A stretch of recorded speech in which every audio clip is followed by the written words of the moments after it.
Howdy folks, welcome back. Today we're looking at some cartridge conversion cylinders for cap and ball revolvers. This is a 44 Pietta quote unquote Navy, although they of course didn't make any 44s in Navy. This was a fantasy gun built by Pietta on a large, the larger frame, the Army frame with a octagonal barrel. Anyway, this is a 5.5 inch Remington New Model Army in 44. And these are some conversion cylinders that I got from Howell's. This is from Taylor's and Company. Howell's Old West sells them as well. Kenny Howell is the guy who invented them, I believe. And these are in the style of the original Remington 19th century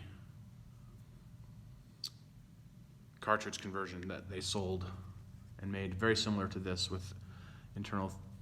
These have internal firing pins. The original ones had a cutout, I believe, for the rimfire ammunition. Anyway, this is how they come. And it's just a plastic bag with the manual and the conversion cylinder. Now, the one for the Remington, if you get it from Taylor's and Company, still has 6 chambers.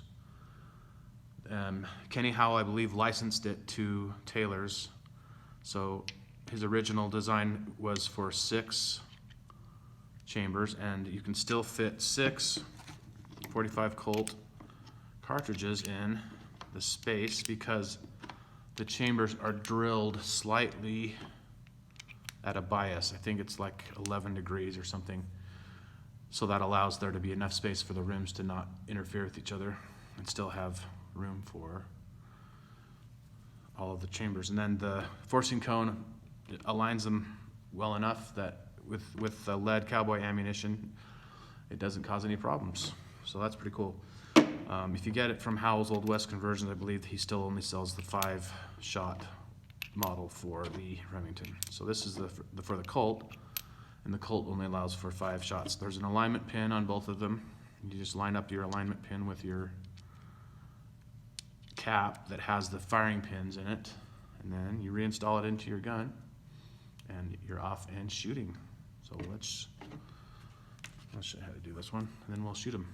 So you just line up your pin with the hole in the cap and install it back in your gun. And I'm not going to show you how to do that because YouTube will probably demonetize me regardless, but anyway, you know how to reinstall the cylinder in your gun.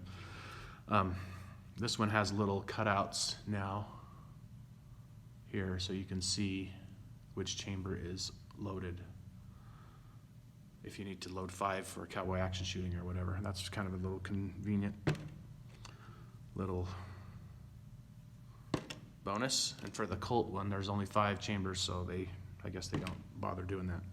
Anyway, let's shoot them.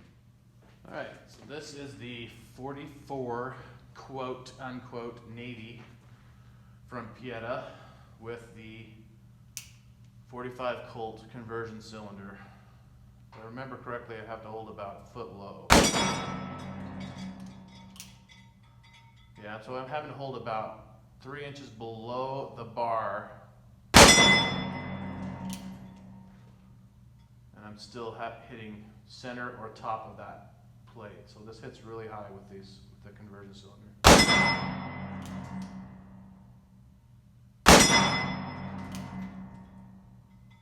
Try that small torso. Got him. So I think that's 5, right? Did he fire 5 or did he fire 6? So on the Colt, you might need to give the wedge a little tap. And then, see if I'm in focus here. Half cock, pull the wedge, pull the, let's see, there we go. Wedge needs to come out quite a bit on this one. And then remove your cylinder. And then you just remove the rear cap. And when it's really clean and new, these will just fall out. But sometimes it takes a little dowel or something to push the rest of them out, and then you're ready to load them up and go again. Let's try the Remington. Okay, this is the 5.5-inch Remington New Model Army 44 with the 45 Colt 6-shot conversion cylinder from Taylor's & Company. I'm going to hold the bottom of that top circle. And it looks like it's not hitting quite as high as the... Let me try those little guys underneath. Oh, a little bit.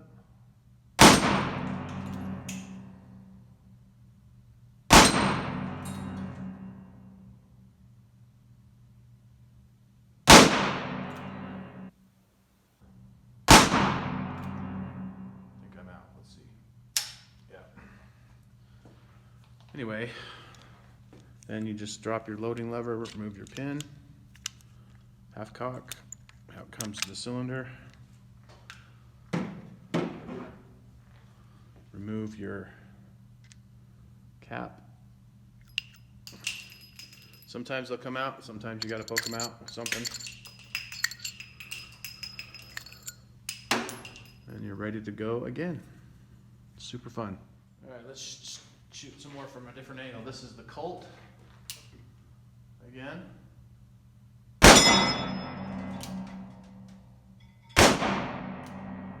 believe I missed that whole torso. Let's try it again.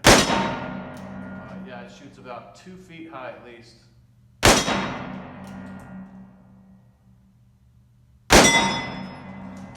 And let's try the Remington again. See where it hits again.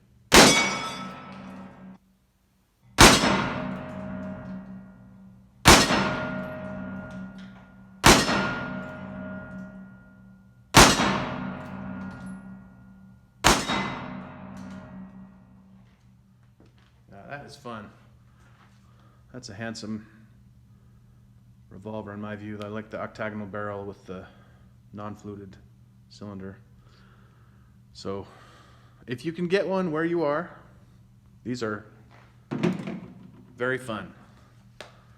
Some jurisdictions will require that you get a background check and go through the standard FFL approval process, I believe.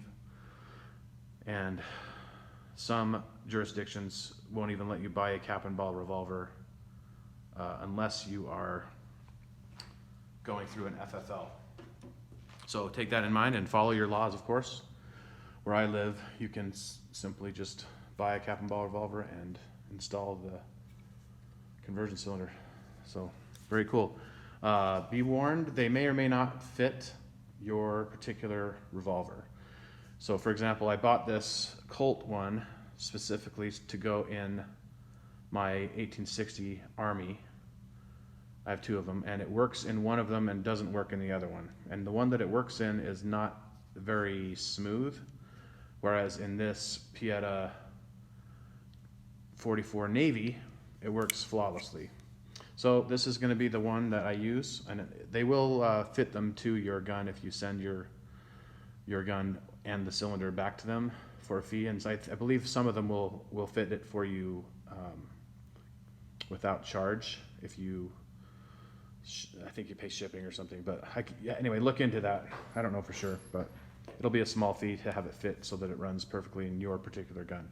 But then, obviously, if you do that in that gun, it might not work in another one. So, if that matters to you. Anyway, thanks for watching, and I'll see you next time.